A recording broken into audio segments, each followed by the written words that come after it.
इसको मैं एक बार आपको समझाता हूँ। आपात उपबंध के बारे में बात कर रहे हैं, इमरजेंसी के बारे में बात कर रहे हैं। इमरजेंसी प्रोविजन के बारे में अगर मैं बात करता हूँ तो देखो, परीक्षा में ना कंसंट्रेट करना। जो आपका पेपर है, जैसे अगर हम बात करते हैं पेपर के बारे में, जो आपका पेपर है उस पेपर में हमें दो चीजें देखने को मिलती हैं।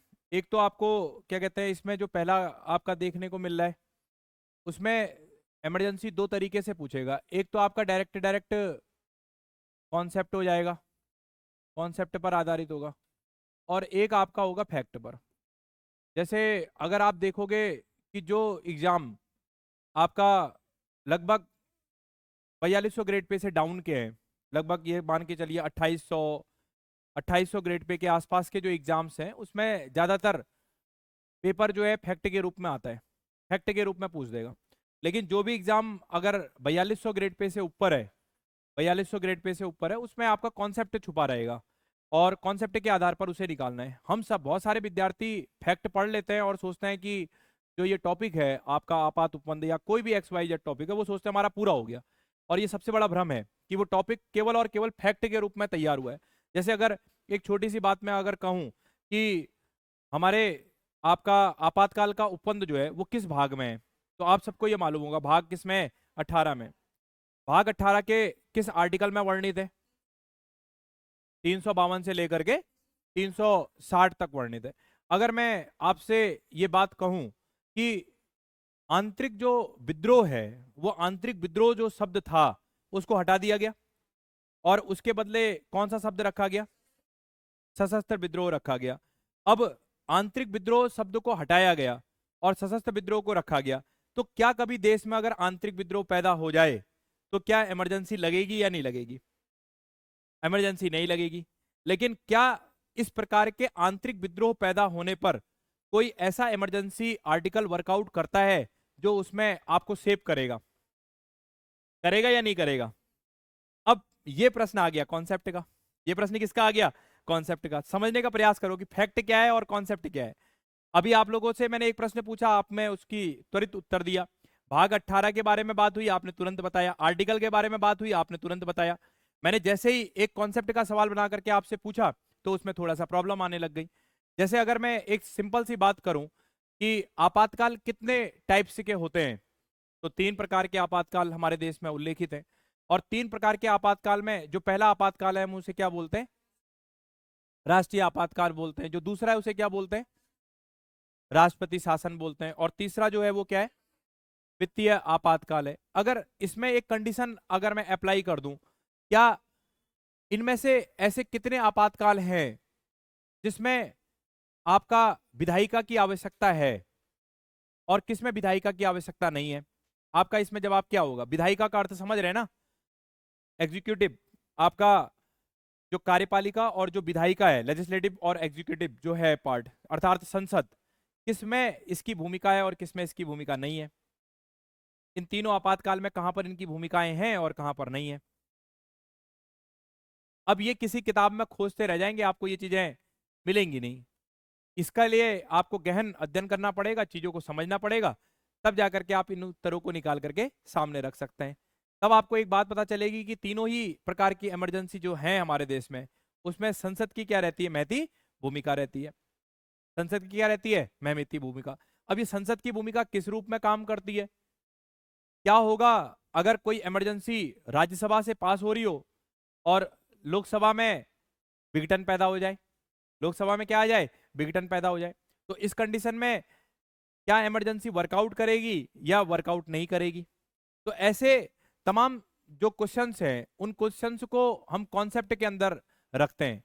और परीक्षा में हमने बात करी कि जो 4200 ग्रेड पे से ऊपर का पेपर है, जैसे आपका पीसीएस का एग्जाम है, लोअर पीसीएस है, आपका समीक्षा अधिकारी है, या आपका अभी दरोगा की परीक्षा है उत्तराखंड में, तमाम ऐसे एग्जाम, एलटी की परीक्षा है, इन तमाम एग्जामों में हमें कॉन्सेप्ट पर आधारित सवालों का जमावड़ा देखने को मिलेगा। और फैक्ट आ गया तो शायद 4200 ग्रेड पे से ऊपर की तैयारी करने वाला विद्यार्थी फैक्ट को नहीं छोड़ करके आएगा, उसे वो करके ही आएगा, क्योंकि वो पढ़ते समय फैक्ट को क्या कर लेगा?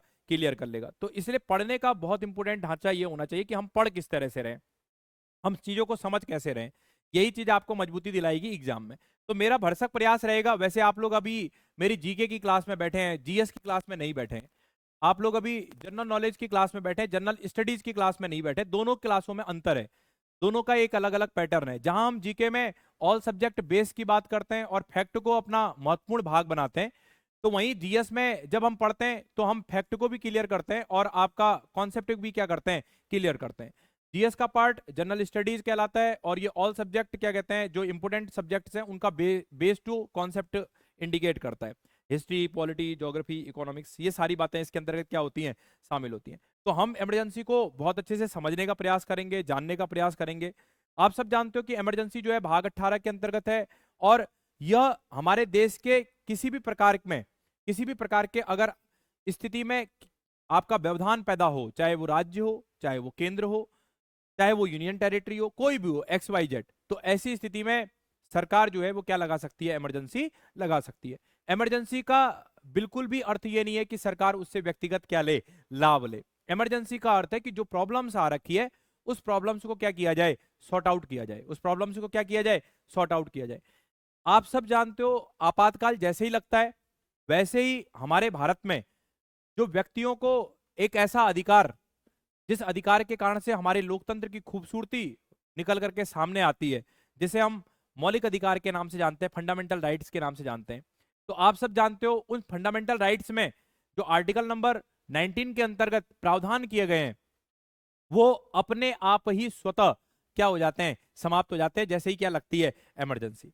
लेकिन अन्य जो आपका मौलिक अधिकार हैं उनके लिए आर्टिकल वर्कआउट करता है और उसके आधार पर क्या लगाई जाती है, आपातकाल लगाया जाता है।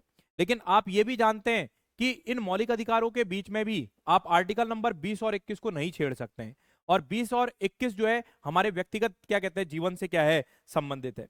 और व्यक्तिगत जीवन की चीजों पर किसी का भी कोई अधिकार नहीं होता है, चाहे वो इमरजेंसी ही क्यों ना हो। तो कई बार ऐसे प्रश्न हमारे पास घूमते हुए दिखाई देते हैं, जैसे इसी में आर्टिकल नंबर 19 पर यह स्वतः ही आपका निलंबित हो जाता है, इसके लिए भी एक आर्टिकल बनाया होगा, क्योंकि संविधान में प्रत्येक चीजों का अगर कोई उल्लेख किया गया है और वो संवैधानिक अगर निकाय का भाग है तो उसके लिए कुछ ना कुछ आर्टिकल होगा, सब आर्टिकल होगा, उपखंड के रूप में होगा और पक्का उसके बारे में क्या करेगा, जिक्र करेगा। कुछ समय से पेपरों में एक नई व्यवस्था देखने को मिल रही है और उस व्यवस्था में उपखंड के सवाल अब निकल करके आपके कंपटीशन में आने लग गए, क्योंकि जिस तरह से बच्चों के पास पढ़ने के आयाम और चीजें आसान होते जा रही हैं, वैसे वैसे कंपटीशन में जो क्वेश्चंस हैं वो एक वैल्यू के रूप में क्या करने लग गए, वर्कआउट करने लग गए। तो इसलिए कुछ उस बेसिक चीजें जो महत्वपूर्ण है परीक्षाओं में रन कर चुकी हैं, चाहे किसी भी स्टेट की परीक्षा हो, हम उन सब को लेकर के क्या करेंगे, चर्चा करेंगे, बातें करेंगे और मैं बहुत अच्छे से आपको आपातकाल समझाने का प्रयास करूंगा। ना केवल आपातकाल समझाने का प्रयास करूंगा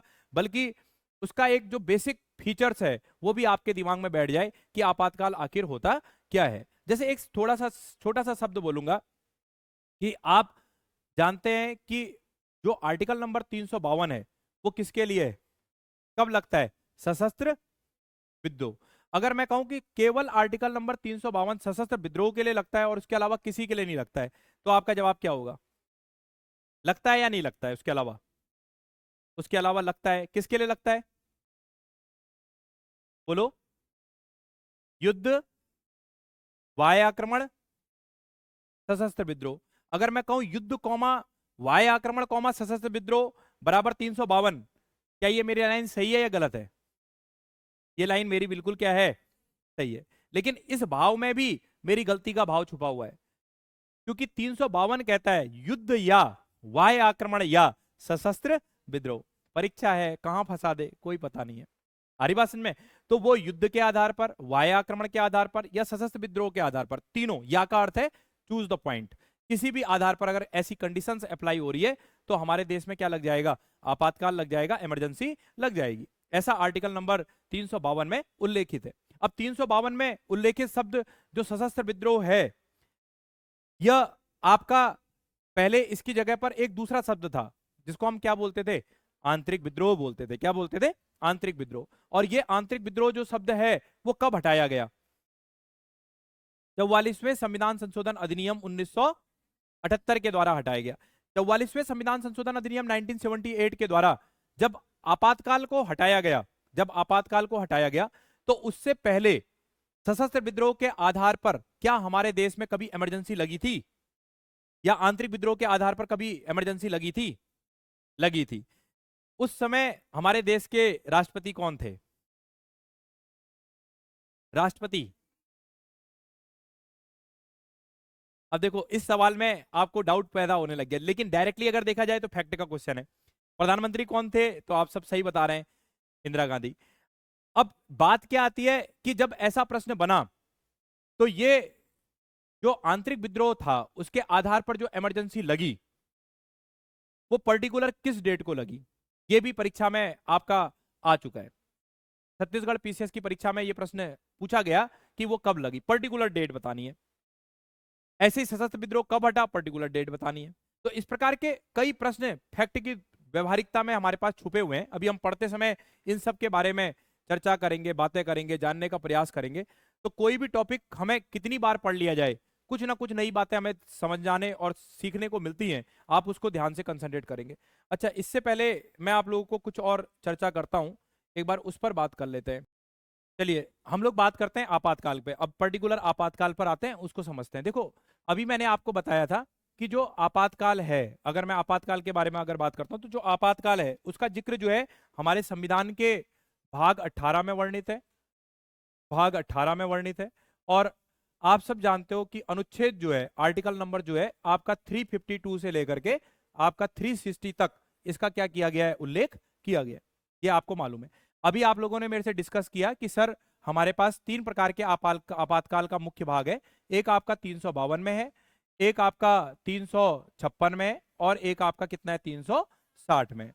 आप लोगों ने अभी बताया कि जब हमारे संविधान का निर्माण हुआ उस समय 352 के अंतर्गत यह उल्लेखित था कि आपका युद्ध या वाय आक्रमण, और क्या था, वाय आक्रमण और या आंतरिक विद्रोह, आंतरिक आंतरिक विद्रोह, युद्ध हो गया, वाय आक्रमण हो गया, या आंतरिक विद्रोह हो गया। ये चीज उल्लेखित थी हमारे संविधान के मूल भाग में। मूल माने होता है स्टार्टिंग, स्टार्टिंग में ये शब्द उल्लेखित था। लेकिन बाद में जो आंतरिक विद्रोह शब्द है उसे हटा दिया गया। आंतरिक विद्रोह शब्द जो है आपका 44वें अमेंडमेंट, 44वें संविधान संशोधन अधिनियम के द्वारा आपका हटाया गया। और 44वें संविधान संशोधन अधिनियम के द्वारा हटाने के बाद आंतरिक विद्रोह के जगह एक शब्द दिया गया, सशस्त्र विद्रोह। अर्थात विद्रोह कैसा हो, शस्त्र के साथ हो। आप सब जानते हो कि ये आंतरिक विद्रोह पर इमरजेंसी आपका प्रधानमंत्री उस समय इंदिरा गांधी जी हुए करती थी, उन्होंने लगाया था। और यहां पर कई बातों का स्वरूप इस ढांचे के साथ देखने को मिलता है। और यह भी कह सकते हैं कि यहां पर कोई भी सरकार में बैठा हुआ व्यक्ति अपने व्यक्तिगत हितों को साधने के लिए यह इमरजेंसी क्या कर सकता है, यूज कर सकता है। तो इसी के कारण से आने वाली जो अन्य आपका गवर्नमेंट थी, उन गवर्नमेंट ने इसमें और एक शुद्धता और व्यापकता और उस भाव को नियतार्थ रूप देने के लिए 44वें संविधान संशोधन अधिनियम 1978 के द्वारा आंतरिक विद्रोह शब्द को हटा दिया और उसके बदले में क्या रखा, सशस्त्र विद्रोह रखा। तो ये बात आपको क्लियर हो गई होगी। अब इसी प्रकार से आर्टिकल नंबर 356 जो है वो किस प्रकार के शासन के बारे में बात करता है, राष्ट्रपति शासन।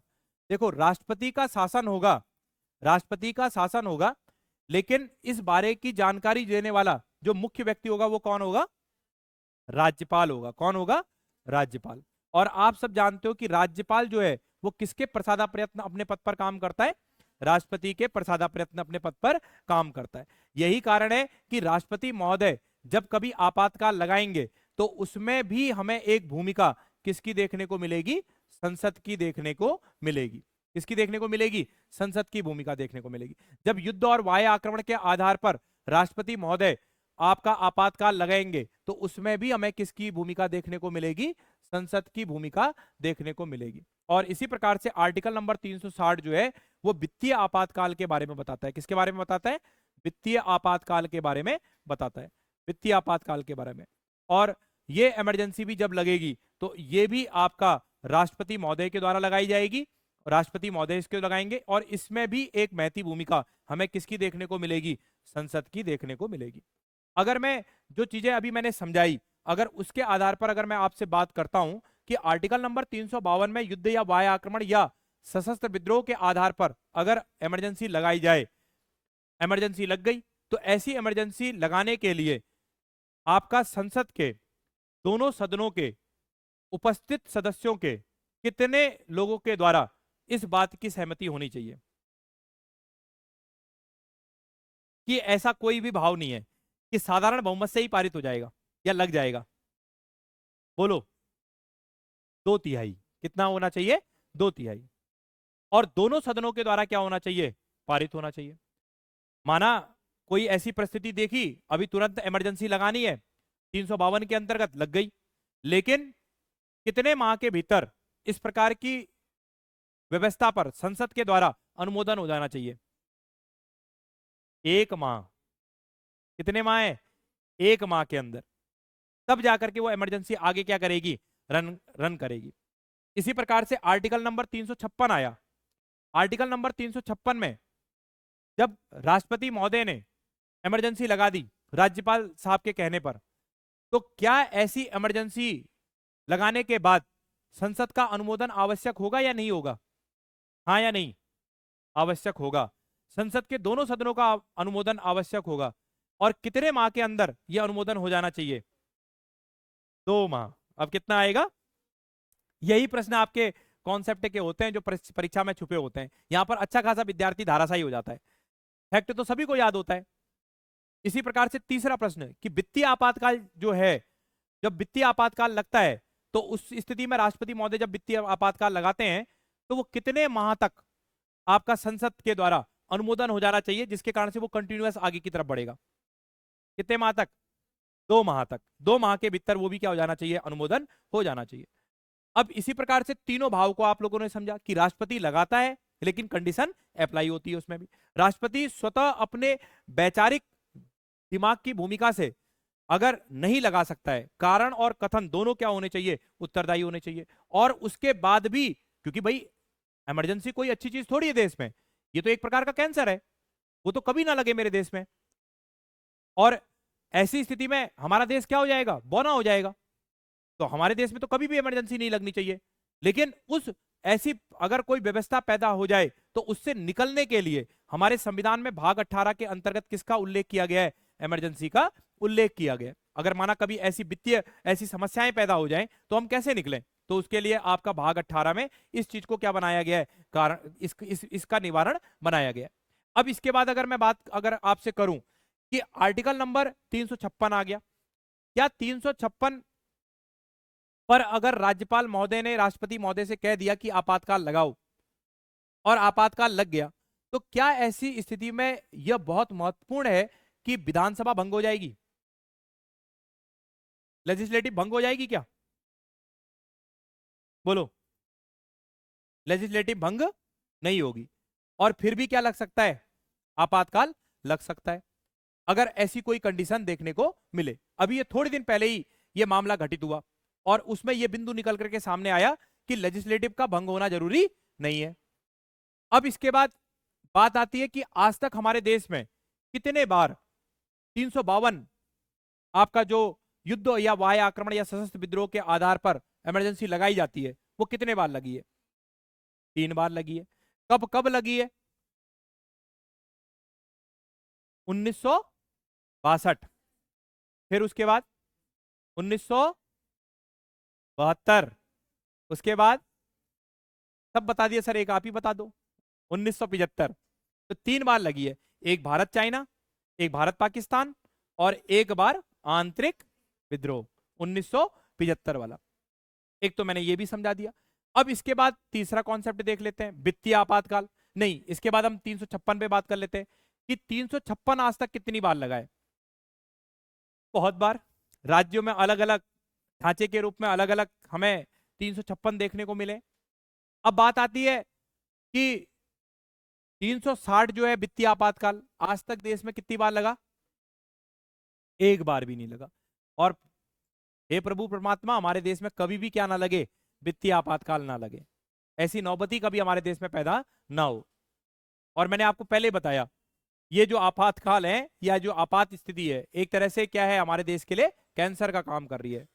उससे हम पिछड़ेंगे, उससे हमारा धन, वैभव, संपन्नता, विदेशी स्टेटस, सब क्या हो जाएगा, धूमिल हो जाएगा, खराब हो जाएगा। अभी आपने देखा एक महामारी फैली कोरोना के रूप में, पैनाडेमिक, जिसे पूरे विश्व के द्वारा आपातकाल की स्थिति के अंतर्गत रखा गया महामारी को, और उससे ही देखिए आप देश कितने नुकसान में आ गए। कई लोग क्या कहते हैं, मानव क्षति कितनी हो गई, मानव आपका वित्तीय समस्याएं कितनी पैदा हो गई, तो आप इसी से समझ सकते हैं। तो इस प्रकार से वित्तीय आपातकाल जो है आज तक हमारे देश में कभी भी नहीं लगा है, लेकिन इसका भी जिक्र जो है किसमें किया गया है, अनुच्छेद 360 में किया गया। अभी आप लोगों ने देखा होगा हमारा एक पड़ोसी आपका राष्ट्र है श्रीलंका, देखा होगा क्या स्थिति पैदा हो गई, आपका फाइनेंशियल स्टॉक वहां पर पैदा हो गया, वित्तीय आपातकाल पैदा हो गया, और अभी भी वो उससे नहीं उबर पा रहा है। और इसी का मौके का फायदा उठा करके जो अन्य आपका राष्ट्र है वो उसको लालच दे रहे हैं, और वो लालच में क्या हो रहा है, फंस भी रहा है। तो कई बातें इसमें निकल करके सामने आती हैं।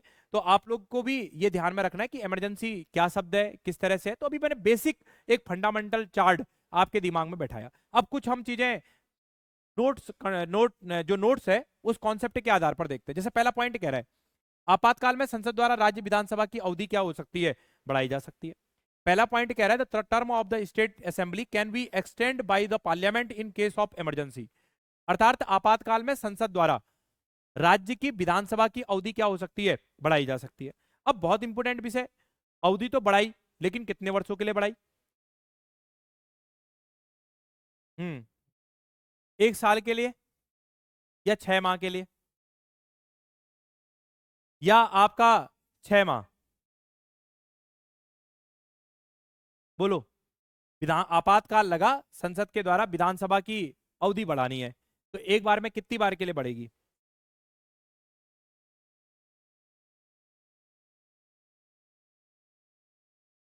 क्या आपका दिमाग इसके लिए और आपका जो संसद है उन दोनों के लिए एक जैसा काम कर रहा है?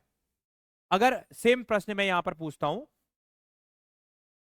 सेम प्रश्न मैं पूछता हूं कि संसद द्वारा